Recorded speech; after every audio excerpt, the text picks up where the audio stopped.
حضرتك Hmm. السلام عليكم ورحمة الله وبركاته. نبدأ إن شاء الله على بركة الله. بسم الله. إن الحمد لله نحمده ونستعين به ونستهديه ونستغفره ونعوذ بالله من شرور أنفسنا وسيئات أعمالنا. من يهديه الله فهو المهتدي ومن يضلل فلن تجد له وليا مرشدا. أشهد أن لا إله إلا الله وحده لا شريك له وأشهد أن سيدنا محمدا عبده ورسوله وأشهد أنك يا رسول الله قد بلغت الرسالة وأديت الأمانة ونصحت للأمة وكشفت الغمة وجاهدت في الله حق جهاده. مرحبا بكم أخواتي وحبيباتي ولقاء جديد وحلقة من حلقات فقه العبادات ومع الدرس الخامس. نبدأ إن شاء الله تعالى. نجدد النية أن تكون خالصة لله سبحانه وتعالى. أسأل الله العظيم رب العرش العظيم أن يتقبل منا وأن يجعل عملنا خالصا لوجهه متقبلا وأن يعلمنا ما جهلنا وأن ينفعنا بما تعلمنا وأن يفقهنا في أمور ديننا إنه ولي ذلك والقادر عليه. تفضلي. Nah, Bismillahirrahmanirrahim. Jazakumullah khairan ya Syekhah. Nah, Alhamdulillah آمين. wassalatu wassalamu ala Rasulillah wa ba'd. Alhamdulillah, akhwat wa ummahat sekalian, kita sudah sampai ke pertemuan kelima insyaallah ya. Pada kesempatan ini pertemuan kelima dalam pembahasan daurah fikih kita. Mari kita sama-sama kembali lagi memperbaharui niat kita sebelum kita menuntut ilmu. Semoga Allahumma anfa'na bima 'allamtana. Semoga Allah tuh ngasih kemudahan kita untuk belajar, untuk bermanfaat dengan apa yang kita pelajari hari ini dan pertemuan-pertemuan berikutnya dan sebelumnya. Nah, tafadhali ya Syekh. نعم. إن شاء الله في هذا الدرس هنتعرف على الغسل، موجبات الغسل وسنن الغسل ومستحبات الغسل وغيرها من الموضوعات على حسب ما يسمح بالوقت إن شاء الله تعالى. موجبات الغسل 5، أي الأشياء التي توجب الغسل. أولا خروج المني. إذا خرج المني من الرجل أو المرأة وجب الغسل وذلك بإجماع أهل العلم جميعا. تفضلي.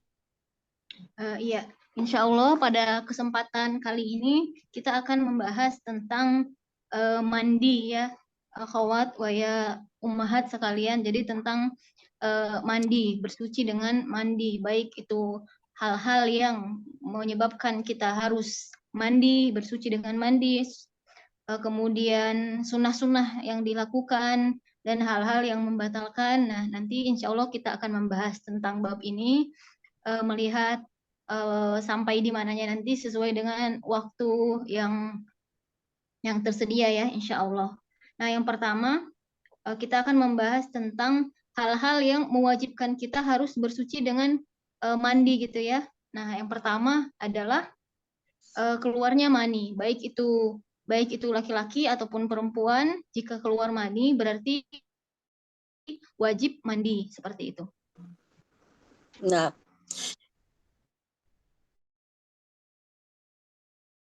الغسل التقاء الختانين، فمتى التقى ختان الرجل مع ختان المرأة وجب الغسل، وذلك لأن النبي صلى الله عليه وسلم قال: إذا جلس بين شعبها الأربع ثم جهدها فقد وجب الغسل سواء حدث إنزال أم لا. Ya, jadi tadi ada 5 hal ya, insya Allah yang akan kita bahas. Ada 5 hal yang mewajibkan kita harus bersuci dengan mandi. Yang pertama tadi adalah keluarnya mani. Yang kedua adalah ketika bertemunya dua yang dikhitan gitu ya. Ketika bertemunya alat kelamin laki-laki dan perempuan yang dikhitan seperti itu. Baik itu keluar dengan bertemunya dua alat kelamin yang dikhitan ini itu keluar mani ataupun tidak keluar mani, itu wajib hukumnya kita mandi setelah itu. Jadi sebagaimana hadis Nabi Shallallahu Alaihi Wasallam, "Idza jalasa baina sya'bihal arba' summa jahadaha faqad wajaba al-ghusl." Jadi wajib mandi setelah itu. نعم. الموجب الثالث من موجبات الغسل خروج دم الحيض، أي يجب على المرأة أن تغتسل بعد انتهاء نزول دم الحيض عليها. والدليل أن النبي صلى الله عليه وسلم للمرأة ثم اغتسلي وصلي. النبي قال للمرأة ثم اغتسلي وصلي. ومن هذا أجمع أهل العلم على وجوب الاغتسال على الحائض إذا طهرت. Nah, jadi hal yang selanjutnya, poin ketiga, kapan kita harus mandi adalah ketika keluar darah haid ya. Jadi kalau misalnya setelah bersih, setelah suci dari darah haid, wajib mandi. Sebagaimana apa yang diajarkan dan apa yang dikatakan Rasulullah Shallallahu Alaihi Wasallam kepada perempuan ya, summa tasili wasolli. Jadi kalau telah selesai, setelah air, maaf, setelah darah haidnya berhenti, maka bersucilah, kemudian mandilah, kemudian sholatlah seperti itu. Dan ini berdasarkan ijma ya, ijma ahlul ilmi. Jadi memang harus bersuci, harus mandi ketika darah haid telah berhenti. الموجب الرابع خروج دم النفاس، أي متى طهرت المرأة من نفاسها وجب عليها أن تغتسل بإجماع أهل العلم. والخامس دخول الإسلام، فإذا أسلم الكافر وجب عليه أن يغتسل، وذلك لأن النبي صلى الله عليه وسلم كان يأمر من أراد أن يسلم أن يغتسل بماء وسدر. Ya, yang keempat, hal-hal yang mewajibkan kita harus mandi, yaitu yang keempat adalah keluarnya darah nifas, ya, akhwat wa ya ummahat. Jadi setelah bersih dari darah nifas, berarti kita harus mandi, kemudian setelah itu baru sholat. Nah, kemudian yang terakhir, yang kelima adalah seorang yang masuk Islam. Jadi seorang kafir yang masuk Islam, maka dia diwajibkan untuk mandi. Sebagaimana bahwasanya Nabi Shallallahu Alaihi Wasallam memerintahkan seorang yang akan masuk Islam untuk mandi dengan air dan dengan di sini ada riwayatnya dengan daun bidara seperti itu ya teman-teman. Nah, tafadhali. كده انتهينا من موجبات الغسل. الضابط الثاني شروط صحة الغسل، يعني 7 شروط. إذا إذا نقص شرط لا يصح الغسل، فلا بد من توافر الشروط ال7 حتى يكون الغسل صحيح. وهي أيضا شروط صحة الوضوء كما تقدم. أول حاجة انقطاع ما يوجبه. نمرة 1 انقطاع ما يوجب، فلا يصح الغسل أثناء فعل شيء من نواقضه كالحيض مثلا. فلو امرأة اغتسلت أثناء الحيض والحيض ما زال لن ينقطع فلا يصح الوضوء ولا يصح الغسل. لذلك نقول انقطاع ما يوجبه. دي نمرة 1، رقم 1. اتفضلي. Nah. Jadi sekarang ke pembahasan selanjutnya adalah syarat-syarat sahnya mandi seseorang gitu ya. Syarat-syarat sahnya mandi, bersuci dengan mandi itu ada 7. Dikatakan bahwa ini tuh menjadi syarat sah, artinya 7 hal tersebut, 7 hal ini harus ketujuh-tujuhnya ini dipenuhi agar mandi kita yang merupakan suci dari hadas besar itu sah seperti itu ya. Nah, yang pertama adalah kita telah berhenti dari apa yang mewajibkan untuk mandi tadi. Jadi misalnya kita udah selesai haid gitu. Jadi udah harus selesai haid dulu baru mandi. Udah selesai dulu darah nifasnya sudah tidak ada baru kemudian mandi. Karena kalaupun misalnya masih haid, masih ada darah haid kemudian mandi ya berarti mandinya tidak sah seperti itu. Jadi harus selesai dulu apa yang mewajibkan kita untuk bersuci dengan mandi tersebut. Harus selesai, harus tuntas dulu. Nah, رقم 2 مهم جدا ننتبه ليه، لأن في أخوات كثير يقعن في هذا الخطأ دون أن تعلم. النية، فلا يصح الغسل بدون نية، وليس الغسل فقط ولكن جميع الفرائض لا يقبلها الله سبحانه وتعالى إلا بنية مسبقة. لكن النوافل والسنن لا يشترط فيها النية. النية مشتركة في جميع الفرائض، فهنا الغسل فريضة فلا يقبلها الله ولا تصح أبدا إلا إذا سبقت بنية. يعني على سبيل المثال ننتبه للخطأ الذي يقع فيه كثير من الأخوات. أخت معها دم حيض، عليها دم الحيض، فبعد 3 أيام 4 أيام جت قامت فالجو حر. قالت سأخذ يعني أدخل أتنظف تدخل، يعني تاخد الدنيا حر، عايزة ترطب جسمها، تريد أن مش عارفة أوصلها لكم إزاي عشان تفهموها. فدخلت الحمام واغتسلت، وبعد أن خرجت أخذت الحمام وخرجت، لم ينزل دم بعدها، فانتظرت لم ينزل أي دم. فقالت إذا أنا طهرت، وأنا كمان من ساعة ما دخلت أخذت الحمام غسلت جسمي في الحمام كله وشعري وكله ما نزلش دم، يبقى إذا أنا كده طهرة وأصلي. هذا خطأ، صلاة لا يقبلها الله. هي لم تطهر بعد، لم تغتسل بعد. لماذا؟ لأن لما دخلت تغتسل ما كانش النية غسل طهارة، إنما كان النية إيه؟ كان النية غسل عادي، يعني نظافة، كان غسل نظافة من العرق، من الحر، من التربة، من أي شيء. فإذا لم تعقد النية قبل الدخول الحمام على أنه تطهر، إن ده غسل طهارة، لا يقبلها الله ولا تصح أبدا ولا يصح صلاتها وهي غير طاهرة، لأنها النية شرط من شروط كل العبادات الفرائض، وكذلك الغسل. اتفضلي.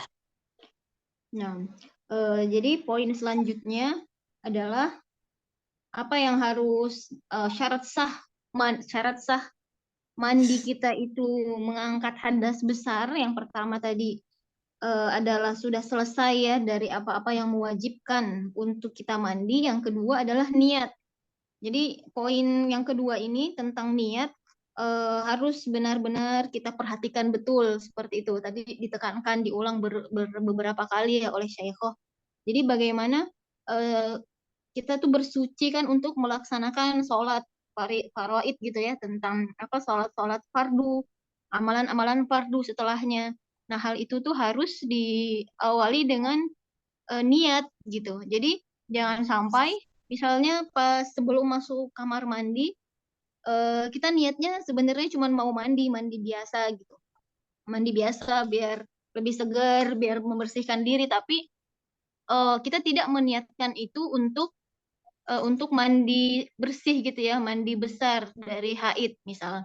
Nah, kemudian pas keluar dari kamar mandi, ngerasanya udah nggak ada darah haid lagi gitu, udah nggak ada darah nifas lagi. Terus dia menganggap bahwa oh berarti tadi ya udah gitu, berarti udah bersih, berarti karena tadi sudah menyiram, membersihkan dari ujung kepala sampai ujung kaki, berarti udah boleh sholat nih gitu. Jadi kita harus lebih memperhatikan lagi seperti itu ya, tadi ditekankan oleh Syaikhoh, lebih memperhatikan lagi tentang niat kita.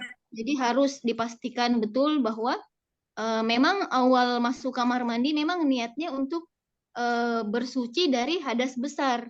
Kalau misalnya seperti yang tadi sebelum masuk kamar mandi niatnya cuma bersih-bersih biasa, oh berarti dia belum diterima, belum sah gitu sholatnya. Kalau dia langsung sholat setelah itu, karena masuk kamar mandi sebelumnya itu bukan untuk membersihkan diri dari hadas besar niatnya. Jadi harus mandi lagi seperti itu dengan sebelumnya berniat bahwa saya mandi membersihkan dari ujung kepala sampai ujung kaki ini adalah untuk mengangkat hadas besar. Jadi poinnya adalah memastikan ya niat, bahwa niat mandi ini adalah untuk mengangkat hadas besar seperti itu. Nah, tafadhali ya Syekh. الشرط الثالث من شروط صحة الغسل الإسلام. لا يصح الغسل من كافر. الشرط الرابع العقل. لا يصح الغسل من المجنون الفاقد لعقله، لأن الله سبحانه وتعالى يخاطب العقل. الخامس التمييز، لا يصح الغسل من غير المميز، اللي هو الصغير الذي لا يستطيع أن يميز بين العادة والعبادة. اتفضلي. Nah, kemudian syarat yang selanjutnya ya adalah seorang muslim ya. Jadi yang diterima bahwasanya mandinya itu untuk mengangkat hadas besar adalah seorang muslim, tidak diterima kalau orang kafir. Kemudian seorang yang selanjutnya yang keempat adalah seorang yang berakal. Jadi tidak sah sholatnya, tidak sah mandi bersihnya seorang orang gila gitu yang tidak berakal. Kemudian poin yang kelima adalah tamyiz. Tamyiz yang dimaksud di sini adalah bukan anak kecil ya. Jadi tamyiz yang sudah bisa membedakan antara yang baik dengan yang tidak baik gitu, yang antara yang menjadi ibadah yang wajib atau cuma adat kebiasaan. Jadi tadi yang selanjutnya adalah Islam, kemudian berakal, kemudian tamyiz. Nah, الشرط السادس من شروط صحة الغسل الماء الطهور. لا يصح الغسل بغير الماء الطهور، وهذا ما أجمع عليه أهل العلم. والشرط السابع والأخير إزالة ما يمنع وصوله، أي لا يصح الغسل إن وجد شيء يمنع وصول الماء إلى البشرة، إلى الجسم، يعني زي المناكير اللي هو بيوضع في الأظافر ويمنع وصول الماء. اتفضلي. nah. Ya, jadi selanjutnya syarat sahnya mandi tadi disebutkan ada 7 ya. Jadi yang keenam adalah bersucinya mandinya dengan air yang tahur, yaitu air yang suci dan juga mensucikan. Yang pembahasan ini sudah kita ambil ya, kita bahas di pembahasan di awal. Jadi harus dengan ma tahur yang bisa suci dan mensucikan. Kemudian yang terakhir adalah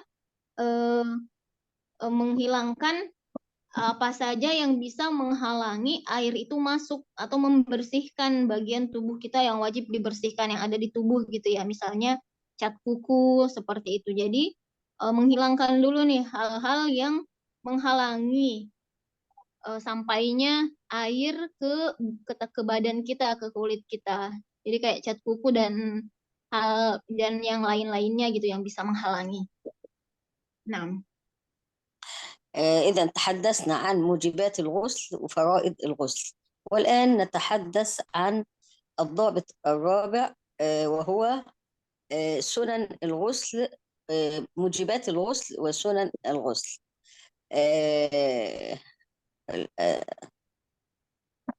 أسفة، فرائض، احنا قلنا الموجبات، فرائض الغسل، فرائض الغسل وسنن الغسل. يبقى احنا تحدثنا عن موجبات الغسل وشروط صحة الغسل. الضابط الثالث فرائض الغسل. فرائض الغسل فرض واحد، وهو ايه؟ فريز اللي فاتحة الميكروفون تغلق اغلقي الميكروفون لو سمحت. فرائض الغسل فرض واحد فقط، هو ايه؟ تعميم البدن، يعني تعميم الجسم بالماء، وهو الغسل المجزئ. فمن عمم جسمه أو بدنه بالماء صح غسله، مع وجود النية طبعا، بشرط المضمضة والاستنشاق، يعني ينوي رفع الجنابة ويمضمض ويستنشق ويعمم كل جسمه بالماء، يبقى إذا هذا غسل مجزئ، ودي فرائض الغسل. اتفضل. Ya, jadi selanjutnya adalah hal-hal yang wajib dilakukan ketika mandi untuk mengangkat hadas besar ya. Nah, cuman ada satu syarat wajib gitu ya. Ada hanya satu yang wajib dilakukan ketika kita mandi untuk bersuci mengangkat hadas besar, yaitu adalah membersihkan. Jadi meratakan air dari ujung kepala sampai ujung kaki gitu. Jadi memang semuanya tercuci dengan baik dari ujung kepala sampai ujung kaki. Itulah yang harus dilakukan ketika kita mandi untuk mengangkat hadas besar. Nah, آه، سنن الغسل. سنن الغسل 7، أي يستحب في الغسل أداء هذه الأشياء ال7. الأول إزالة ما لوثه من الأذى، يعني يستحب أن يزال، يعني يغسل موضع الأذى قبل الغسل، لأن النبي صلى الله عليه وسلم كان يفعل هذا. تفضل. ya. Oh ya, jadi tadi maaf tadi ada yang kelewat ya teman-teman, tadi untuk mandi yang memang harus mensucikan dari ujung kepala sampai ujung kaki itu yang harus dilaksanakan, dan ada poinnya tambahannya juga termasuk istinsyak sama istinsar gitu ya. Jadi termasuk di dalamnya berkumur-kumur dan membersihkan menghirup air ke hidung seperti itu. Nah, kemudian sekarang ke poin selanjutnya adalah sunan al-wudu ya, sunan al-ghusl. Jadi hal-hal yang sunnah dilakukan ketika kita mandi untuk mengangkat hadas besar. Asifah ya Syekh, ma hiya rakam al-awwal min sunanil wudu? ماذا تعني؟ سنن الغسل قصدك؟ نعم سنن آه، الغسل عفوا. سنن الغسل قلنا 7. أول حاجة إزالة ما لوثه من الأذى، يعني المرأة الحائض تغسل موضع نزول الدم باختصار. Nah, ya jadi yang pertama adalah membersihkan apa yang mengotori. Jadi kalau misalnya tadi haid berarti ya membersihkan darah haid itu gitu. Membersihkan apa yang menyebabkan kita harus mandi setelah itu. Jadi yang pertama adalah membersihkan kotoran yang ada di tubuh kita. Nah, tafadhal ya Syekh. الثاني الوضوء قبله، يعني قبل الغسل أو أبدأ الغسل بغسل أعضاء الوضوء أولا، يعني الوضوء قبل الغسل. وترك الرجلين، يستحب أن نتوضأ قبل الغسل ونترك الرجلين خشية أن تتلوث بالمكان الذي نغتسل فيه، يعني اللي واقف في مكان تجمع ماء يأجل الرجلين إلى نهاية الغسل، فلا حرج في ذلك، لأن النبي صلى الله عليه وسلم كان يفعل هذا. Ya, nah. Baik, yang kedua adalah berwudu sebelum mandi seperti itu ya. Tapi kalau misalnya jadi disunahkan untuk berwudu dulu sebelum mandi, dan kecuali kaki ya, kecuali bagian kaki itu bisa diakhirkan karena misalnya takutnya bagian kaki di bagian di bawah itu masih kotor seperti itu ya, jadi bisa diakhirkan seperti itu. Kecuali kalau misalnya nanti bisa, misalnya dia pindah dari tempat yang dia berwudu, kemudian pindah ke tempat lainnya. Jadi di sini takutnya adalah kenapa diakhirkan? Takutnya nanti bagian bawah dari kaki itu tidak terkena air seperti itu. Nah, تفضلي. الثالث غسل الأعضاء 3، أي يستحب أن تغسل كل عضو من أعضاء البدن 3 مرات. Nah, ya, jadi yang selanjutnya sunnah-sunnah yang dilakukan ketika mandi adalah membersihkan semua bagian tubuh itu 3 kali seperti itu. Nah, الرابع التيامن، أي يستحب أن تبدأ بالعضو الأيمن ثم الأيسر. يبقى التيامن أن نبدأ بالعضو الأيمن ثم الأيسر، يعني اليد اليمنى قبل اليسرى، الرجل اليمنى قبل الرجل اليسرى، وهكذا كما كان يفعل النبي صلى الله عليه وسلم. nah ya. Nah, poin selanjutnya yang keempat yang termasuk sunnah-sunnah yang dilakukan ketika mandi untuk mengangkat hadas besar adalah at-tayamun. Jadi misalnya membersihkan bagian tangan kanan dulu, baru kemudian kiri. Kalau misalnya membersihkan kaki kanan dulu, baru kiri gitu. Jadi memang sebagaimana sudah kita bahas juga sebelumnya ya, bahwa Nabi Shallallahu Alaihi Wasallam menyukai hal-hal apapun yang dilakukan itu dengan memulai dengan yang sebelah kanan. Gitu. Nah, الخامس الموالاة. الخامس الموالاة، وهي ألا نترك غسل عضو حتى يجف الذي قبله في الزمن المعتدل. ya, baik. Jadi yang selanjutnya yang menjadi sunnah-sunnah mandi ketika mandi untuk mengangkat hadas besar adalah al-muwalah. Artinya adalah mandinya itu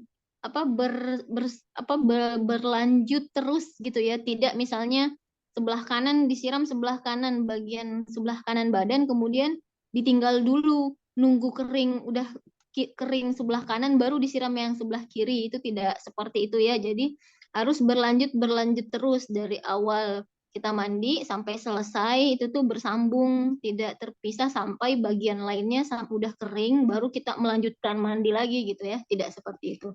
Jadi sunnahnya adalah dilanjutkan.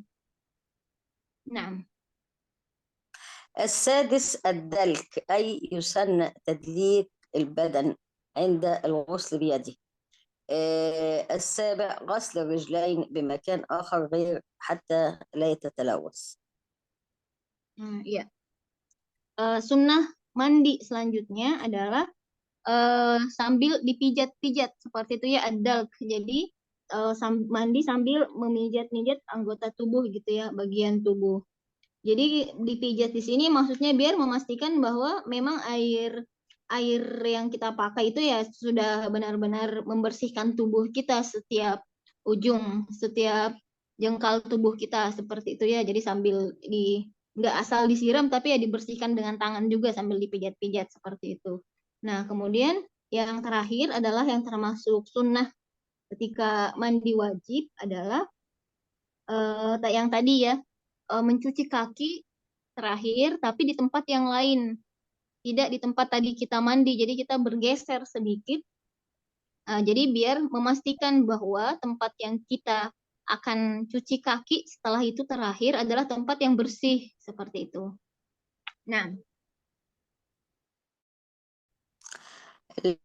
الضابط الخامس الغسل المستحب. الغسل المستحب زي غسل يوم الجمعة، لأن النبي صلى الله عليه وسلم قال: من توضأ يوم الجمعة فبها ونعمت، ومن اغتسل فالغسل أفضل. الثاني من غسل ميتا يستحب له أن يغتسل، لقول النبي صلى الله عليه وسلم: من غسل ميتا فليغتسل. ya, jadi selanjutnya kita akan membahas tentang ada juga mandi yang tidak wajib gitu, tapi mandi yang disunnahkan. Nah, kapan mandi itu sunnah?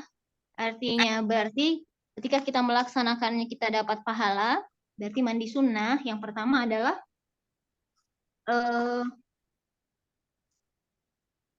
mandi di hari Jumat ya. Mandi di hari Jumat itu hukumnya adalah sunnah sebagaimana hadis Nabi Shallallahu Alaihi Wasallam, man tawadda yaumal jum'ah fabiha wa ni'mah. Jadi siapa yang berwudu di hari Jumat, ya itu juga bagus gitu ya.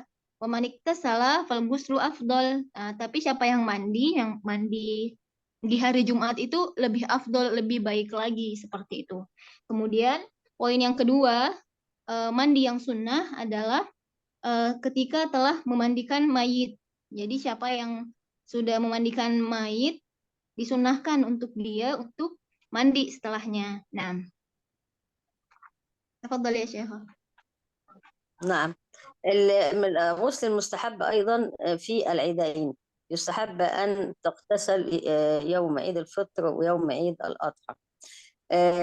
الغسل المستحب أيضا في الإغماء، فإذا أغمي على المسلم وأفاق من الإغماء فعليه أن يغتسل غسل سنة. Nah, selanjutnya poin ketiga poin yang ketiga adalah mandi yang disunahkan adalah ketika di dua hari raya ya, di Idul Adha dan Idul Fitri disunahkan untuk mandi. Jadi sebagaimana juga dicontohkan oleh Nabi Shallallahu Alaihi Wasallam. Kemudian yang keempat adalah ketika seseorang setelah pingsan ya, habis pingsan atau misalnya sakit yang dia tidak sadar gitu beberapa waktu, ketika dia bangun atau ketika dia sudah sadar kembali disunahkan untuk mandi. Nah,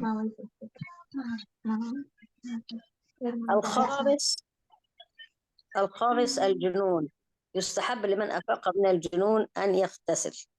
والسادس المستحاضة، أي يستحب للمرأة التي ينزل عليها دم دائما تغتسل لكل صلاة، فإن لم تستطع أن تغتسل لكل صلاة فعليها أن تتوضأ لكل صلاة.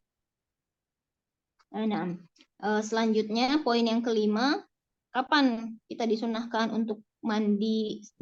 Kapan mandi itu menjadi sunnah adalah seorang orang gila gitu ya, orang gila yang kemudian dia sadar. Nah, ketika dia sadar, berarti dia disunahkan untuk mandi. Nah, kemudian poin selanjutnya adalah wanita yang istihadoh. Nah, istihadoh itu kan berarti dia tidak dalam keadaan haid, tapi darahnya keluar terus menerus gitu ya. Nah, disunahkan untuk orang yang istihadoh untuk mandi di tiap kali akan sholat. Jadi tiap akan sholat disunahkan untuk mandi. Nah, kecuali dia misalnya tidak sanggup, tidak bisa untuk itu, nah bisa diganti dengan berwudu di setiap sholat. Tapi sunnahnya adalah jadi dibersihkan tiap waktu sholat, mandi dulu setiap waktu sholat bagi wanita yang istihadoh. Nah, الإحرام من سنن الغسل الإحرام لمن لبس ملابس الإحرام لحج أو لعمرة. ودخول مكة، يستحب عند دخول مكة الاغتسال. وأيضا الوقوف بعرفة، يستحب الاغتسال عند الوقوف بعرفة. nah, jadi selanjutnya kapan kita disunahkan untuk mandi? Selanjutnya poin ke-7 adalah sebelum memakai pakaian ihram ya, baik itu untuk haji ataupun untuk umroh, disunahkan mandi sebelum memakai pakaian ihram. Kemudian yang ke-8 juga sebelum memasuki kota Makkah. Sebelum masuk kota Makkah disunahkan untuk mandi. Kemudian yang terakhir juga masih terkait ya, yaitu ketika wukuf di Arafah. Ketika wukuf di Arafah, sebelumnya itu disunahkan untuk mandi terlebih dahulu. Nah, انتهينا من الغسل والآن هنتحدث عن التيمم. التيمم فيه 3 ضوابط. الضابط الأول شروط صحة التيمم. متى يكون التيمم صحيح؟ إذا توفرت فيه شروط 6، وهي أكثرها تتداول في كل العبادات، زي النية، الإسلام، لأن الله لا يقبل عمل من كافر، والعقل، لا يقبل الله عمل من فاقد عقل، والتمييز، يعني الطفل الذي يميز بين العادة وبين العبادة. تفضل. Ya, selanjutnya Bismillah kita masuk ke pembahasan yang selanjutnya ya. Jadi pembahasan kita tentang mandi bersuci dari hadas besar telah selesai. Nah, poin selanjutnya adalah opsi lainnya gitu. Ketika yang kita kenal dengan tayamum. Nah, kapan kita boleh bertayamum? Nah, yang pertama yang akan kita bahas adalah syarat sahnya tayamum. Apa yang harus dilakukan? Syarat-syarat apa saja yang harus dipenuhi biar tayamum kita itu sah. Nah, itu ada 6 poin ya. 6 poin yang lagi-lagi karena namanya syarat sah, berarti 6 poin tersebut ini harus semuanya terpenuhi. Nah, 6 poin tersebut hampir sama ya dengan yang sebelum-sebelumnya gitu. Yang menjadi syarat sah bersuci yang lainnya gitu. Yang pertama adalah niat, harus berniat dulu ya. Sama dengan dalil yang tadi kita sebutkan ya ketika syarat sah mandi. Yang pertama niat, yang kedua orang Islam, Muslim, kemudian yang ketiga berakal, tidak gila ya, jadi lawannya jadi niat, kemudian Islam, kemudian berakal, kemudian tamyiz ya, bukan anak-anak tapi tamyiz, seorang yang sudah bukan anak-anak lagi yang bisa membedakan bahwa ini adalah adat, jadi kayak kebiasaan aja atau ini adalah ibadah. Yang keempat adalah tamyiz. Nah,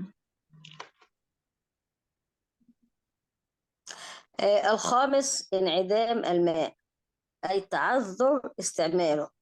لا يصح التيمم إلا في حالتين: عدم وجود الماء أو تعذر استعماله. تعذر استعماله للمريض الذي يخشى تأخير البرء أو الشفاء، لقوله تعالى: وإن كنتم مرضى أو على سفر.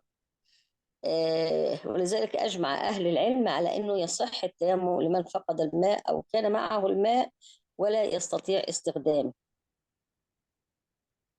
Ya, أو لديه ماء يكفي للشرب فقط. تفضلي. nah, ya. Jadi ada berapa tadi? Ada 6 ya syarat sahnya tayamum. 4 yang pertama tadi adalah syarat sah semua, sama seperti syarat sah sebelumnya ya. Jadi tadi Islam, kemudian berakal, tamyiz ya, 4. Nah, yang kelima ini yang khusus untuk tayamum itu sendiri, yaitu boleh sah tayamum seseorang ketika tidak ada air gitu. Tidak ada air atau seseorang tidak bisa menggunakan air. Jadi yang pertama itu adalah memang tidak ada air. Yang kedua, jadi seseorang ini memang tidak sanggup menggunakan air, entah itu karena dia sakit, ya, yang ketika dia menggunakan air bisa memperparah sakitnya tersebut, atau bahkan atau misalnya dia punya air tapi airnya itu cuman cukup untuk minum. Nah, berarti dalam dua keadaan ini, ketika tidak ada air dan ketika uh, tidak bisa menggunakan air karena uzur syar'i, nah berarti inilah yang membolehkan menjadi syarat sah tayamum seseorang. Jadi sebagaimana di dalam Al-Qur'an ya, fa'ilam wa in kuntum marda au ala safarin falam tajidu ma'a, gitu ya, fatayammamu sa'idan thayyiba. Jadi kalau misalnya sakit atau tidak ada air. Nah, kembali. الشرط السادس أن يكون بتراب طاهر له غبار، فلا يصح التيمم إلا بالتراب، ويشترط في هذا التراب أن يكون له غبار. فإن كان هذا التراب طينا لم يصح، يعني مبتل بالماء، يعني التراب مبتل بالماء فاسمه طين، فلا يصح التيمم به. وذلك لأن الله عز وجل قال: فتيمموا صعيدا طيبا فامسحوا بوجوهكم وأيديكم. قال العلماء: لا يقع اسم الصعيد إلا على التراب ذو الغبار أو ذي الغبار. Ya. Baik, selanjutnya yang menjadi syarat sah tayamum adalah yaitu dengan menggunakan tanah, tapi tanahnya ini yang ada debunya, seperti itu ya. Jadi disyaratkan yang ada debunya tanahnya ini, sebagaimana firman Allah Ta'ala, fatayammamu sa'idan thayyiba famsahu biwujuhikum wa aydikum. Jadi yang dimaksud di sini bertayamumlah dengan sa'id dan thayyiba itu adalah tanah, tapi tanah yang ada debunya, seperti itu. Nah, الضابط الثاني فروض التيمم ثلاثة، يعني لا يصح التيمم إلا إذا اجتمعت هذه الفروض الثلاثة. الفرض الأول مسح الوجه، الثاني مسح اليدين إلى الرسغين، الثالث الموالاة بين مسح الوجه ومسح اليدين. ya, baik, selanjutnya apa yang harus kita lakukan ketika bertayamum? Apa saja yang wajib dilakukan ketika bertayamum? Ada 3 poin. Yang pertama adalah mengusap wajah. Nah, kemudian selanjutnya adalah mengusap kedua tangan sampai dengan pergelangan tangan, ya. Oh, nggak Nah, sampai siku kemudian ya? Anak tayamum nggak sampai siku? ya sebentar.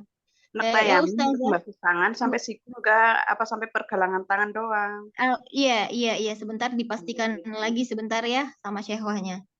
Nah, ya syekhwah, tuqsadu bihi huna ila ar-rusgain.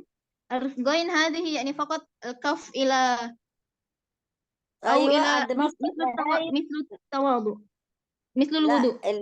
لا، ليس مثل الوضوء. التيمم الرسغين اللي هم المفصل الذي يصل كفة اليد بالذراع، يعني نهاية كفة اليد.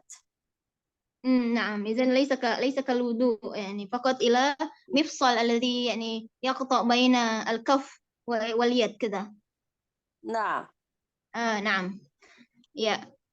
Jadi tadi yang pertama adalah membasuh muka, kemudian membasuh tangan hanya sampai ke ini ya, teman-teman. Jadi tadi dijelaskan oleh Syekho.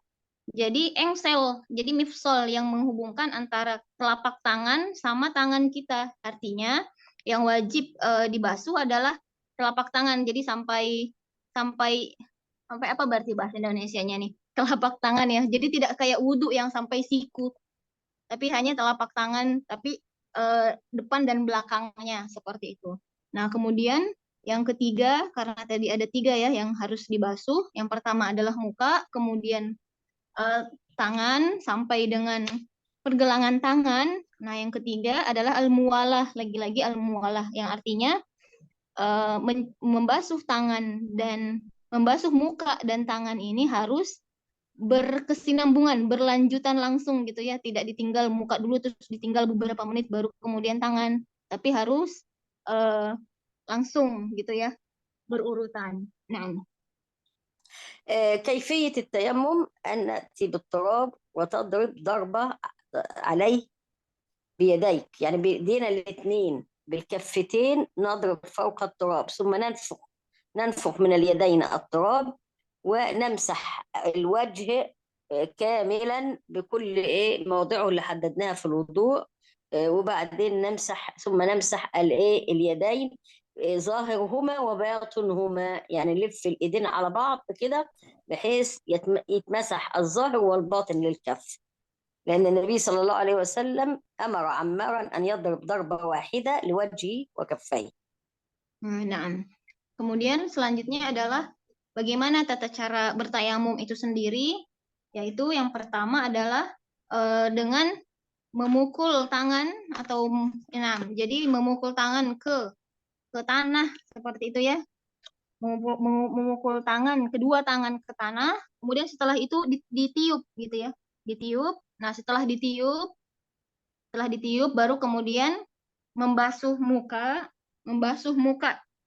Nah, sesuai dengan batas-batas ketika berwudu juga ya. Jadi muka dari ujung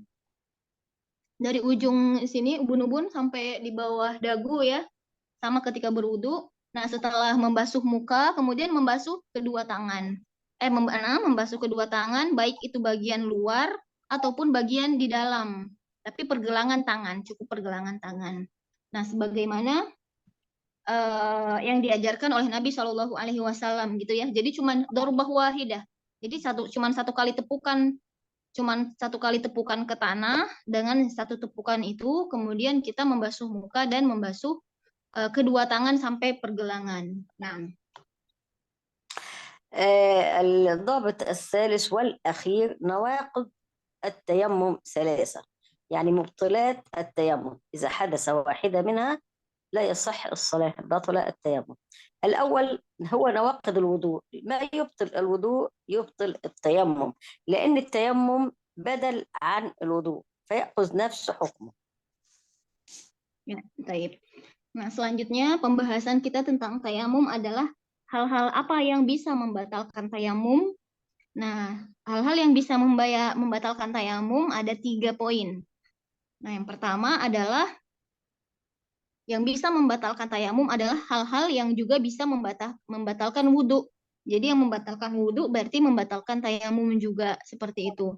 Karena tayamum kan sebagai pengganti dari berwudhu. Jadi sama, hal-hal yang membatalkan wudhu juga membatalkan tayamum. Nah, الثاني وجود الماء، المبطل الثاني للتيمم وجود الماء. متى وجد المتيمم الماء بطل التيمم، فلا يجوز له أن يصلي حتى يتوضأ أو يغتسل. Nah, selanjutnya hal-hal yang bisa membatalkan tayamum adalah adanya air. Jadi ketika sudah menemukan air, ketika air sudah ada, jadi otomatis tayamum menjadi batal gitu. Karena kebolehan untuk bertayamum tadi adalah ketika air tidak ada ya. Jadi ketika air sudah ada berarti otomatis tayamumnya menjadi batal. Nah, المبطل الثالث زوال المبيح، يعني الشيء اللي أباح لك التيمم زال، طالما زال وانتهى فلا يصح التيمم. كمرض أو برد، يعني من يتيمم لأنه مريض وشفي فلا يصح التيمم لأنه زال العرض أو السبب الذي من أجله يتيمم. Nah, poin terakhir adalah kapan tayamum menjadi batal adalah ketika uzur yang tadinya membuat seseorang boleh bertayamum sudah hilang gitu. Misalnya tadi uzurnya dia bertayamum adalah karena dia sakit. Ketika dia sudah sembuh, otomatis berarti dia tidak boleh untuk bertayamum lagi. Jadi tayamumnya sudah batal. Jadi kalau misalnya dia sakit berarti udah nggak boleh bertayamum lagi, atau misalnya ataupun karena tadi ya misalnya dia memang ada alergi dingin.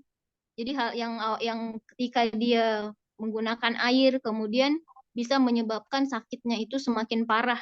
Itu kan tadi membolehkan. Artinya kalau misalnya dia sudah bisa, udah uzurnya tersebut sudah hilang, berarti otomatis tayamumnya menjadi batal. Nah, هنتوقف عند نهاية التيمم إن شاء الله، وانتهى درس اليوم. ونواصل في الحلقة القادمة إن شاء الله. في أي سؤال ولا أختم؟ نعم. كأن هناك سؤال أستاذة نقرأ. Ya, alhamdulillah, insya Allah untuk pembahasan pada siang hari ini ya, waktu Indonesia, kita cukupkan sampai di sini, di akhir bab tayamum. Selanjutnya, jika ada pertanyaan, mungkin bisa tolong dibacakan.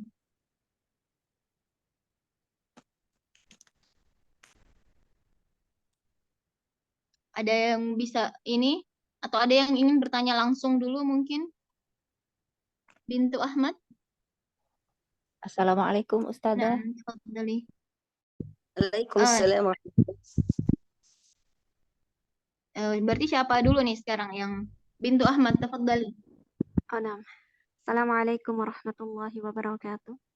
Waalaikumsalam warahmatullahi. Nah, izin bertanya. Ana memiliki kebiasaan ketika haid yang begini. Contoh, hari ini darah itu sudah tidak keluar dan vagina tidak mengeluarkan lendir putih selama 1 malam setengah hari. Ya, maaf, kepotong-potong suaranya. Bisa diulang? Ana memiliki kebiasaan haid. Haid. Yang contohnya misalnya hari ini darah itu tidak keluar dan pagi kering, tidak mengeluarkan darah ataupun lendir putih gitu. Selama 1 hari setengah malam, satu malam setengah hari. Lalu pada sore harinya ba'da asar darah itu darah merah segar gitu. Nah, pertanyaan Ana Ustazah, bolehkah dalam 1 malam setengah hari itu Ana mandi wajib agar bisa melaksanakan sholat fardu maghrib, isya, subuh, dan zuhur. Dan itu sudah kebiasaan Ana ketika menjelang haid seperti itu. Berarti sudah kebiasaan. Tadi seperti itu dari haid hari pertama, seperti itu ya? Nah, dari udah dulu-dulu gitu. Jadi kalau misalnya hari pertama ada darah haid, kemudian 1,5 hari berikutnya tidak ada darah haid, kemudian sorenya ada. Enggak, sudah menjelang 7 hari gitu. Selesai haid. Nah, jadi taruhlah misalnya di hari ke-6 ada waktu sekitar 1,5 hari tidak ada darah keluar, tapi sorenya ada lagi gitu ya. Apakah bisa berarti bersuci dulu biar bisa waktu sholat, berarti ya 5 kali atau 6 waktu sholat, kemudian baru mandi lagi ketika keluar lagi, seperti itu. Nah, Ah, dan nah. keluar itu Mhm. keluar itu dia yang darah segar itu kemudian udah tidak ada. Cuma dia lewat aja. Tapi maksudnya berarti kan setelah itu, setelah asar misalnya ada darah segar lagi. Kemudian setelah itu berarti haid lagi beberapa hari. Enggak beberapa hari sih, beberapa waktu saja. Mungkin kemudian dia hilang sudah. Kan kalau Tapi itu hanya berarti sampai 7-8 hari ya. Maksudnya tidak sampai belasan hari. iya tidak. Dan itu udah Nah. kebiasaan. Dan afwan Mm-mm. itu pun ketika menjelang haid pun sama seperti itu. Misalnya hari ini keluar, nanti dia Mm-mm. tidak ada darah. Ya, طيب. نعم يا شيخة. يعني هناك سؤال من أختنا بنت عرفة بنت أحمد. يعني هي تعودت أن تكون الحيض مثلا أن تحيض هذا الصباح وبعد ذلك يعني تحيض، يعني هناك دم الحيض لكن ينقطع بعد ذلك دم الحيض، يعني يوما ونصف وبعد ذلك يعني بعد ربما 6 أو 7 أوقات الصلاة يعني تخرج دم الحيض مرة أخرى. نعم، في البداية، وأيضا في نهاية الحيض مثلا في اليوم السابع أو الثامن يعني يحدث أيضا هكذا، يعني انقطع دم الحيض يعني يوم ونصف يوم، حوالي 6 أو 7 أوقات الصلاة انقطع يعني في اليوم السابع من الحيض. لكن بعد ذلك يعني تخرج دم الحيض مرة أخرى. والسؤال يعني من خلال هذه الأوقات يعني انقطع دم الحيض يوم ونصف يوم، هل يمكنها أن تغتسل حتى يمكنها أن تصلي 5 أوقات يعني ولا تصلي بعد خروج دم الحيض مرة أخرى، لكنها يعني تريد أن نعم تغتسل نعم وتصلي حقيقة كذا. نعم نعم. فهمت السؤال. أرجو من الأخوات بلغيهم اختصار السؤال، يعني اختصار في أقل حاجة، لأن الوقت لا يسمح إن السؤال ياخد كل هذا وهو كلمتين، جملة واحدة ما فيش غير. يعني نزل عليها دم الحيض، مكث يوم وليلة، لو لم ينزل مرة أخرى وهي معتادة بذلك، إن الحيض العلماء قالوا أقل الحيض يوم وليلة. أما إذا كانت تعرف أنه بعد عدد أيام، يومين، 3، 4، 5، بينزل دم الحيض بنفس مواصفات دم الحيض وهي معتادة بذلك، فطبعا هذه أولا تحتاج إلى استشارة طبيبة نساء، ربما أن في شيء بيؤدي إلى ذلك، تحتاج إلى علاج. لكن إذا كان هذا طبيعتها، فهي الفترة التي يمتنع فيها نزول الدم ما بين نزوله يوم وما بين يومين أو 3 أو أكثر، ثم بعد ذلك ينزل في اليوم السادس أو السابع، هذه الفترة لا تغتسل ولا تصلي فيها، لأنها تعلم أن الحيض لم ينتهي بعد. لكن اللي تغتسل بعد اليوم وليلة تغتسل في حالة لو هي تعلم أن طبيعتها، الطبيعة عندها الحيض يوم وليلة، يبقى لها أن بعد اليوم والليلة وراء القصة البيضاء أن تغتسل وتصلي، وغير ذلك هي معتادة بهذا الوضع، أن ينزل يوم وليلة ويمتنع أيام ثم يعود ينزل مرة ثانية، فعليها أن تنتظر حتى انتهاء ال6 أو ال7 أيام المعتادة بها، ثم ترى القصة البيضاء وتغتسل وتصلي، والله أعلم. نعم. Ya, jadi hari haid itu yang paling singkat, hari haid paling singkat itu memang adalah sehari semalam gitu ya. Jadi ada riwayatnya sehari semalam itu waktu yang paling singkat seseorang haid. Cuma karena haid itu tergantung kebiasaan masing-masing ya. Nah, ketika kebiasaannya adalah memang haidnya terbiasa seperti itu gitu, terbiasa misalnya tadi haidnya pagi terus seharian tidak ada tapi besok baru ada lagi, berarti selama waktu itu dia tidak perlu mandi gitu, karena dia juga sudah jadi kebiasaan. Nanti pas hari kedua atau 1,5 hari kemudian dia bakal haid lagi. Ya, jadi memang ya spare waktu tersebut berarti memang dia masih haid karena memang sudah jadi kebiasaan ya. Jadi tidak perlu mandi sampai kemudian sudah betul-betul selesai, setelah betul-betul bersih dari darah haid baru kemudian mandi ya, seperti itu. Eh maaf, ada yang bisa membacakan dari ini? Musyrifah, ada yang bisa membacakan pertanyaan yang ada di kolom chat?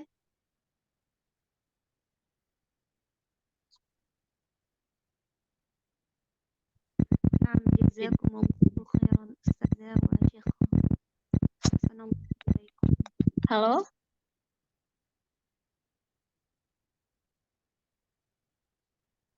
Ya, kalau tidak ini berarti ya yang Assalamualaikum raise warahmatullahi hand. wabarakatuh. Oh, Nah, Ustazah, saya bacakan Waalaikumsalam. yang di kolom chat ya. Ya, naam, tafadhali. Minta tolong. Afwan Ustazah, pertanyaan dari Ukhti Irsa. Berapa lama batas haid sudah bersih? Itu yang pertama. Dan yang kedua, bagaimana kita mengetahui bahwa itu darah istihadhah? Jika iya, apakah setiap sholat harus mandi wajib? Jazakillahu khairan untuk jawabannya. Ya, Tafadhal jazakillahu Ustazah. khairan, sudah dibacakan. Naam. Soal al-awwal ya Syekh, yani aqsa muddatul haid. أطوله كم يوما مدة الحيض؟ هذا السؤال الأول. والثاني يعني كيف نعرف بدم الاستحاضة؟ كيف نعلم يعني أن ذاك دم الاستحاضة؟ فهل يجب الاغتسال لكل صلاة عند الاستحاضة؟ نعم.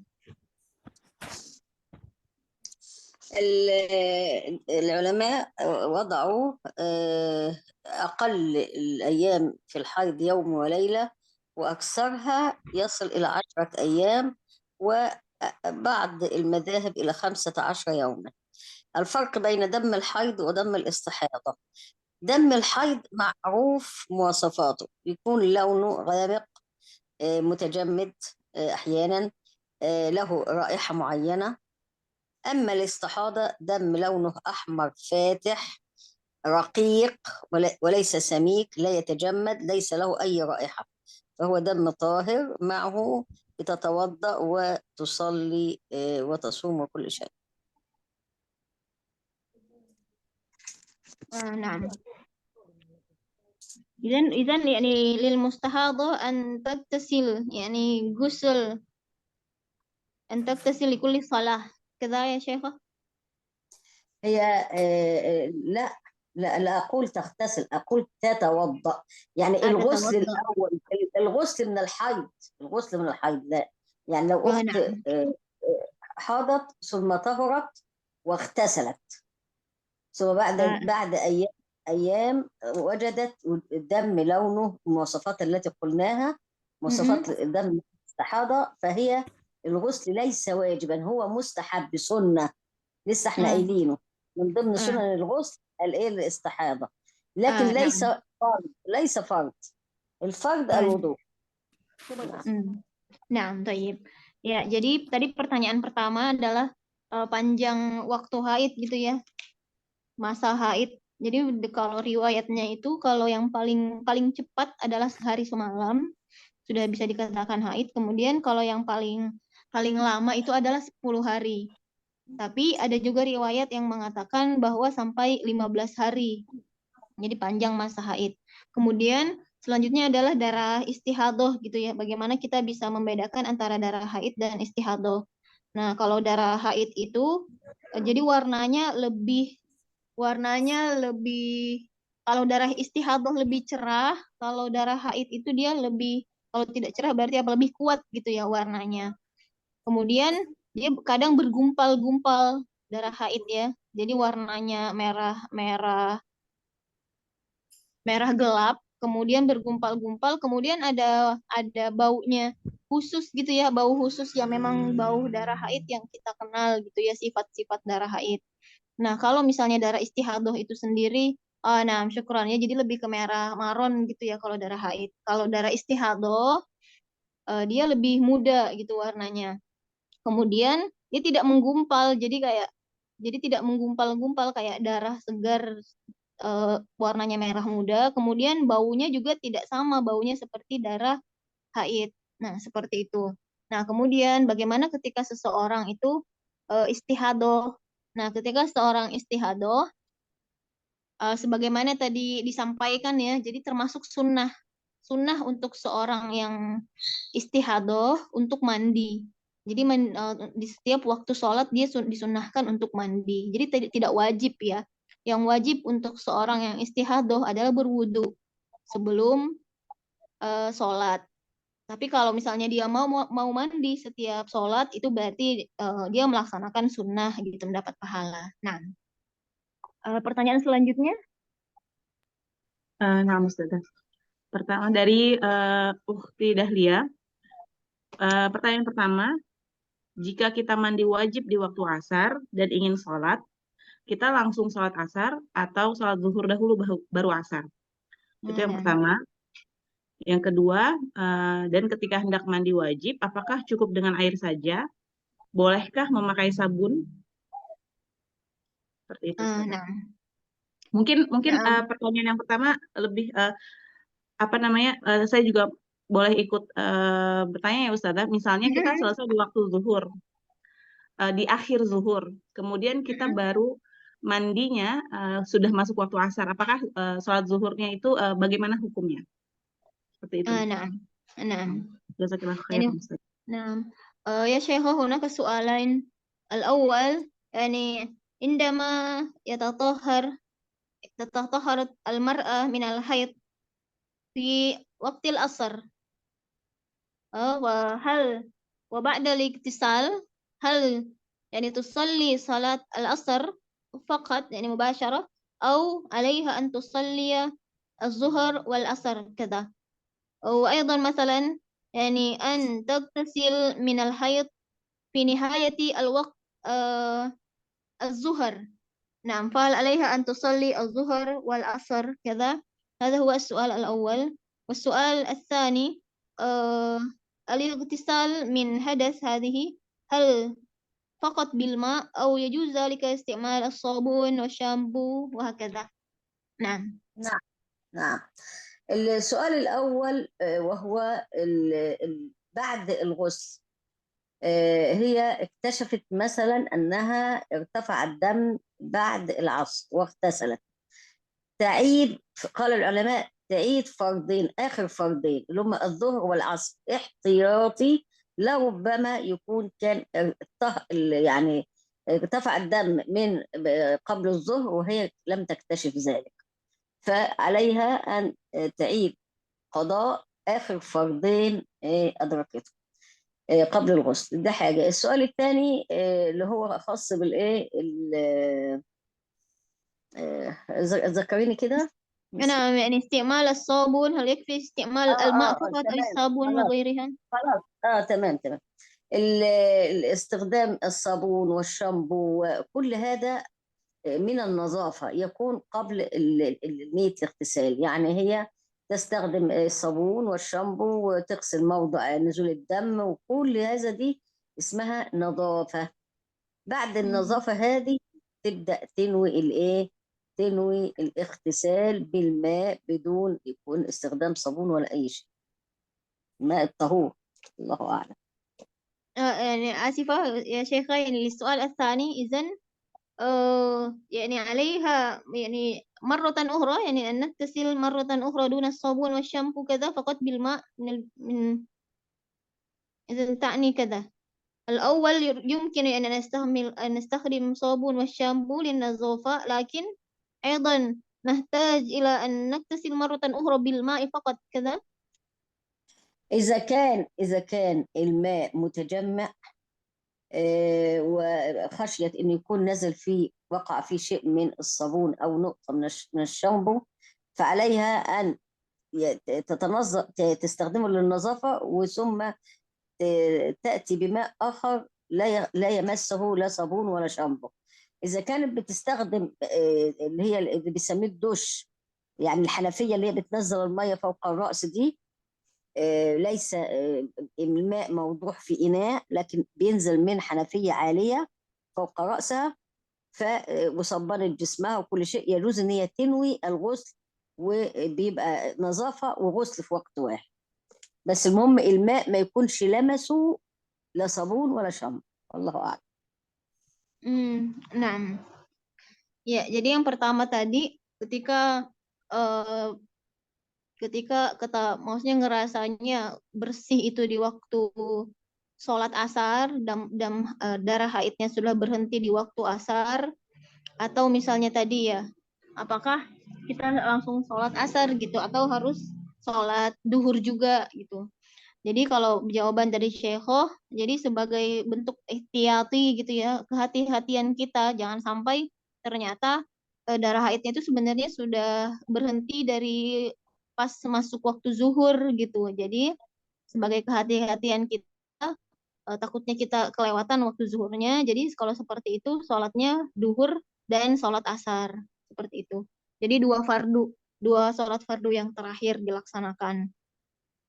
Kemudian yang selanjutnya adalah apakah cukup tadi ya dengan air saja, apa boleh dengan sabun dan sampo dan lain-lain gitu. Jadi kalau untuk bersuci itu untuk mengangkat kotoran bersih nazofah gitu ya, untuk bersih-bersih ya boleh pakai sabun dan sampo, tapi kemudian ya memang ada setelah itu ya kita bersucinya itu mandinya dengan tanpa sampo dan sabun lagi gitu. Jadi memang sudah diniatkan untuk mandi untuk mengangkat hadas besar tanpa sampo dan tanpa sabun gitu sekali. Nah, begitu wallahu a'lam gitu dari yang dijawab dari Syekho. Ya Syekho, hal naqbal yani soal akhar atau naktafi bihada? ماشي اتفضل. Nah, masih ada pertanyaan selanjutnya? Baik, kita lanjutkan ke pertanyaan yang dikatakan ya. Nah, Mohon maaf, Ukti Amaliana, kita berikan kesempatan ke Ukti Fanina Rizkia karena beliau lebih pertama. Nah, katakan silakan. Sebelumnya mohon maaf, Ustazah, untuk memperjelas pertanyaan yang sebelumnya. Jadi sholatnya itu zuhur dan asar itu dalam kondisi yang jamak takhir atau bagaimana teknisnya? Nah. Setelah Ya, itu Syekh. nanti kita berikan kesempatan ke Ukti yang bertanya dengan angkat tangan. Baik, نعم طيب. نعم يا شيخ، يعني السؤال يعني يتعلق بالسؤال الذي قبله. يعني عندما نصلي نتطهر يعني الصلاة للغسل صلاة العصر، ثم بعد ذلك يعني كيف يكون إذن؟ هل نصلي الظهر ثم العصر أو نصلي العصر إذن، أو يعني نكون جمع تأخير كذا، يعني يكون صلاة الظهر إذن جمع تأخير، يعني كيف يكون ذلك؟ ايوه تصلي تنوي صلاه الظهر وتصلي الاربع ركعات وتسلم، وبعدين تنوي العصر وتصلي الاربع ركعات وتسلم. نعم، إذن يكون جمع تأخير كذا الظهر والعصر. هذا لا تأخير ولا تقديم، هذه قضاء للأحوط، للأخذ بالأحوط. إذن نقول يعني صلاة القضاء لكن نبدأ بالظهر ثم العصر. لابد من الترتيب، ترتيب الفرائض الخمسة، ترتيب الفرائض الخمسة توقيفية، يعني توقيفية من عند الله، لا ينبغي أن نقدم فرض على فرض. Nah, ya Syekh. Ya, jadi diperjelas tadi ya. Jadi tertibnya sholat itu kan tauqifiyah ya, memang sudah ditetapkan oleh Allah gitu ya. Jadi subuh, kemudian duhur, asar, maghrib, isya.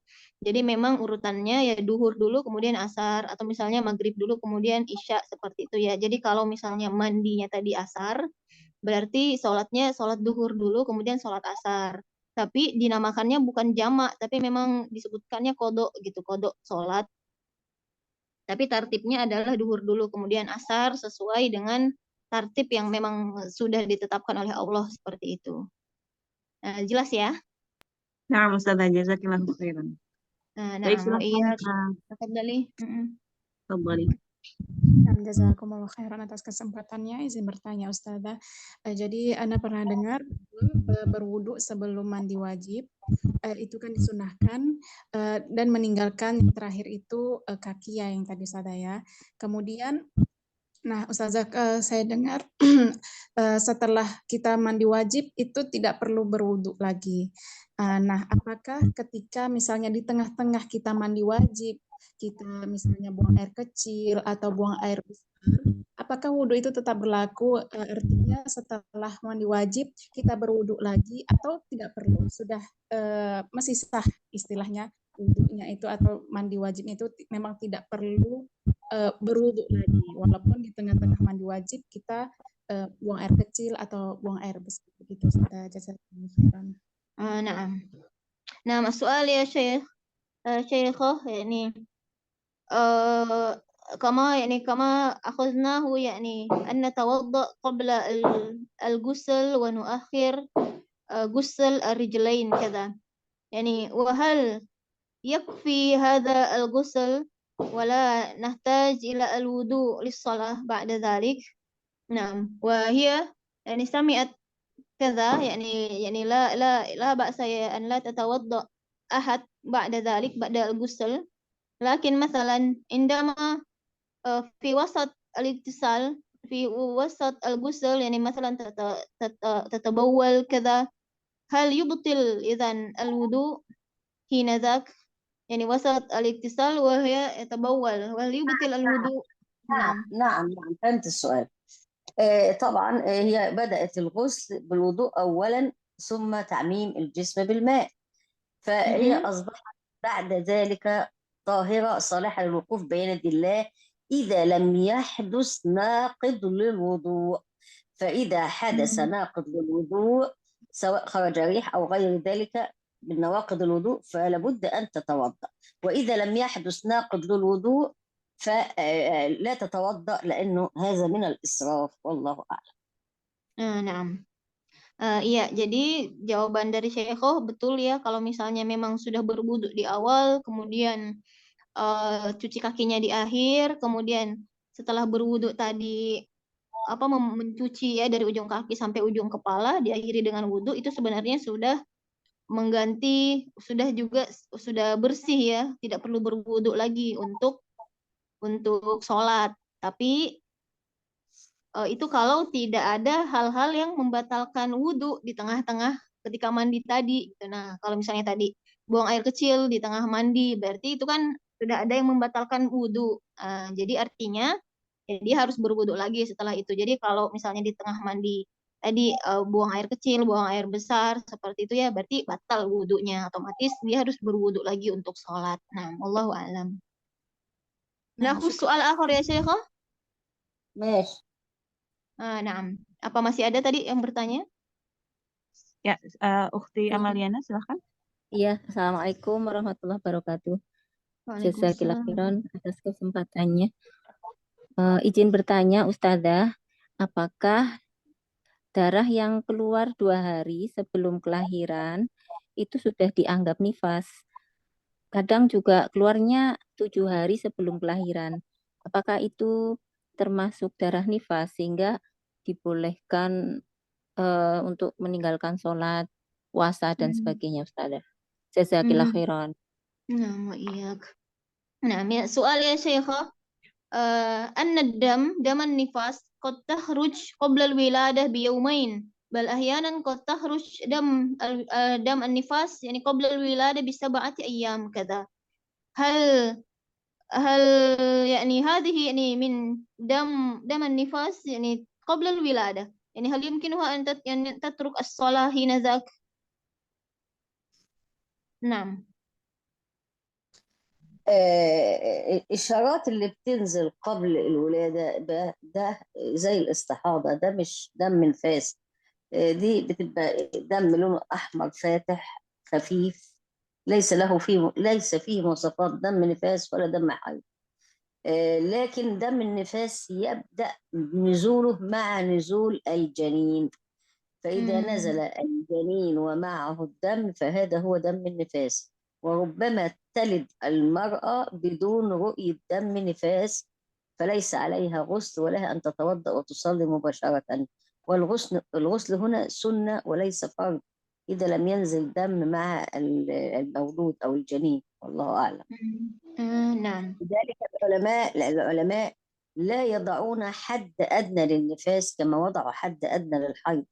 قالوا الحيض أقله يوم بليلة، والنفاس ليس له أقل، فلربما تلد المرأة بدون رؤية دم، فهي طاهرة صالحة للوقوف بين يدي الله، مجرد الوضوء والصلاة، والله أعلم. Nah. Ya, jadi yang dimaksud dengan darah nifas itu, kata Syekhoh, adalah darah yang keluar setelah bersama janin. Seperti itu ya, darah yang keluar bersama janin. Jadi, otomatis berarti kalau darahnya keluar sebelum keluarnya janin, berarti itu bisa jadi adalah darah istihadoh gitu ya, darah istihadoh, tapi bukan yang dimaksud dengan darah nifas. Jadi kalau keadaannya seperti itu berarti tetap harus sholat dengan ketentuan yang tadi. Kalau dia mau mandi setiap waktu sholat itu sunnah untuk dia, tapi kalau misalnya dia mau berwudhu pun tiap waktu sholat juga itu tidak apa-apa untuk seorang yang istihadoh. Jadi sekali lagi yang menjadi batasannya adalah darah yang keluar bersama dengan janin. Jadi makanya kalau misalnya untuk haid sendiri kan ada riwayatnya sehari semalam gitu minimalnya. Tapi kalau darah nifas ini tidak ada ketentuannya minimalnya berapa lama gitu. Jadi kalau tidak ada riwayatnya minimal berapa lama gitu, karena memang tidak ada ketentuan dari sananya kalau darah nifas itu. Bahkan mungkin ada yang tidak melihat, maksudnya cuman beberapa waktu gitu ada darah nifas, kemudian setelah itu dia suci, ya berarti sudah selesai seperti itu. Allahu a'lam. Nah, pertanyaan selanjutnya.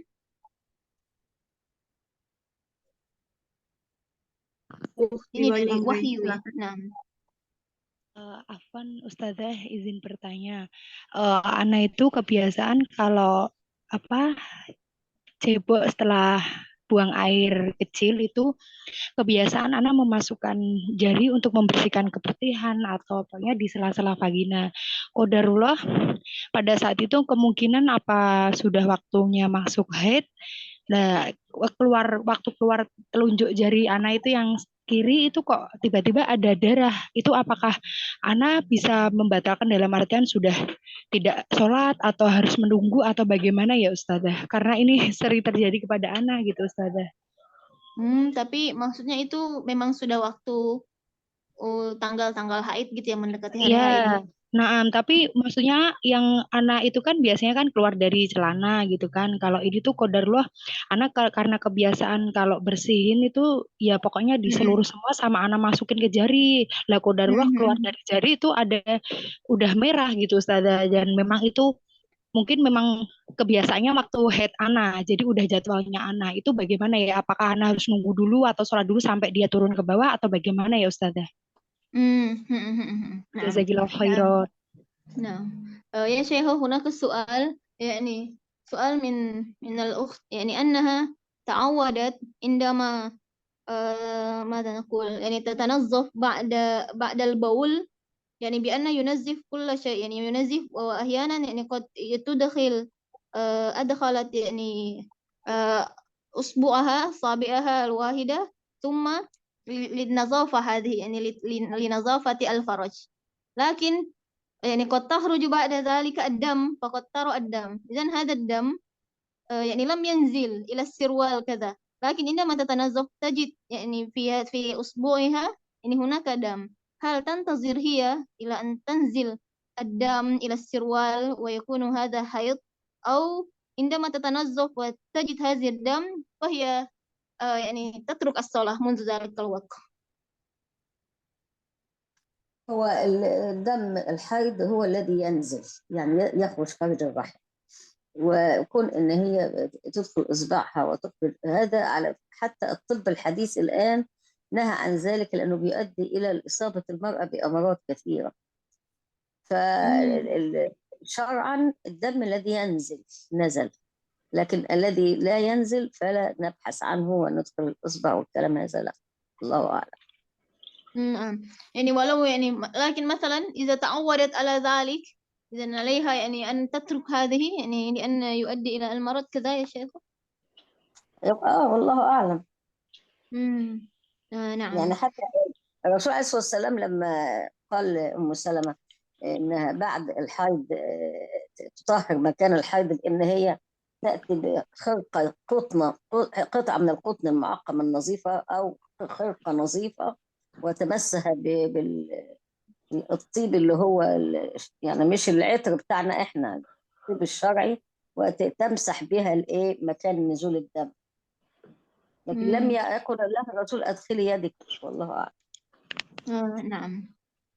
Iya. Jadi kalau penjelasan dari Syekhoh, jadi sebenarnya itu bisa berbahaya sepertinya ya kalau misalnya sampai tangannya, maksudnya jari dimasukkan untuk membersihkan seperti itu ya. Jadi berbahaya untuk kesehatan gitu. Jadi sebaiknya tidak dilakukan seperti itu. Nah, kalau misalnya yang ada riwayatnya adalah waktu itu Rasulullah Shallallahu Alaihi Wasallam bilang ke Aisyah gitu ya, Ummul Mukminin, jadi pakai kapas gitu ya, pakai kapas yang bersih gitu, bisa memastikan apakah ini darah haid, apakah sudah haid atau belum. Begitu juga kalau misalnya sudah untuk suci ya, apakah memang sudah betul-betul suci, itu pakai kapas gitu dilihatnya.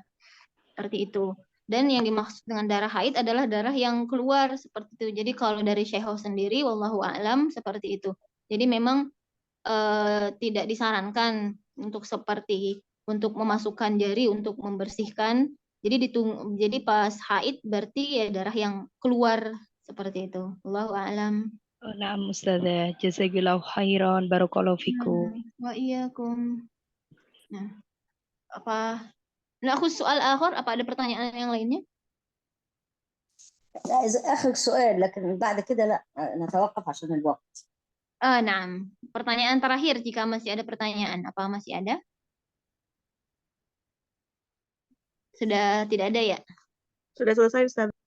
Oh, nah, alhamdulillah. Alhamdulillah. أخذنا كل الأسئلة يا شيخة. طيب نختم إن شاء الله. نعم. سبحانك اللهم وبحمدك أشهد أن لا إله إلا أنت أستغفرك ربنا وأتوب إليك. ما كان من توفيق فمن الله، وما كان من خطأ أو سهو أو نسيان فمني ومن الشيطان، وأعوذ بالله أن أذكركن به وأنساه. جزاكم الله خيرا، تقبل الله منا جميعا صالح الأعمال. أسأل الله العظيم رب العرش العظيم أنه كما جمعنا في هذا الجمع الطيب المبارك أن يظلنا في الآخرة تحت ظل عرشه يوم لا ظل إلا ظله، وأن يحسن خاتمنا، وأن يتقبل منا، وأن يدخلنا الجنة غير حساب ولا سابقة عذاب مع النبيين والصديقين والشهداء والصالحين، وحسن أولئك رفيقا في الفردوس الأعلى. كما يسأله جل في علاه مرضانا ومرضى المسلمين شفاء عاجلا غير آجلا لا يغادر سقما، إنه ولي ذلك والقادر عليه. كما أسأله أن يغفر لوالدينا وللمعلمين وشيوخنا وشيخاتنا ولكل من له حق علينا، وأن يجزيكم خير الجزاء. أشهد الله أني أحبكم في الله جميعا، تقبل الله منا جميعا. أسأل الله العظيم رب العرش العظيم أن يتقبل منا وأن يغفر لنا وأن يحسن خاتمتنا وأن يستعملنا ولا يستبدلنا. وآخر دعوانا أن الحمد لله رب العالمين، وصلى اللهم على سيدنا محمد. أستودعكم الله الذي لا تضيع ودائعه، على أن نلتقي في الحلقة القادمة إن قدر الله لنا البقاء واللقاء. السلام عليكم ورحمة الله وبركاته. تفضلي. Waalaikumsalam warahmatullahi wabarakatuh. Nah, ya, jadi tadi maksudnya salah satu yang disampaikan dengan doa panjang dari Syekhah gitu ya, semoga ilmu kita yang bermanfaat. Kalau misalnya ada sesuatu yang salah, berarti datangnya dari kami dan dari syaitan gitu, yang baik datangnya dari Allah gitu. Semoga kita dipertemukan kembali dan termasuk orang-orang yang diberi Allah Jannatul Firdaus.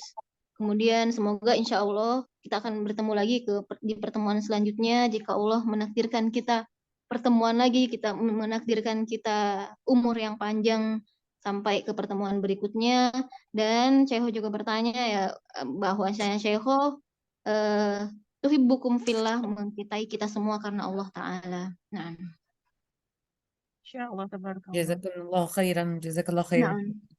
جزاك الله خيرا أخت متأدبة. آمين وإياك. نعم وجزاكم الله خيرا. ولكنا مثل ما دعوتم وزيادة. آمين. آمين اللهم آمين. تفضل. Nah, naktafi, bisa kita tutup dengan doa kafaratul majlis. Subhanakallahumma wa bihamdika asyhadu an la ilaha illa anta astaghfiruka wa atubu ilaik. Nah, tafadhali.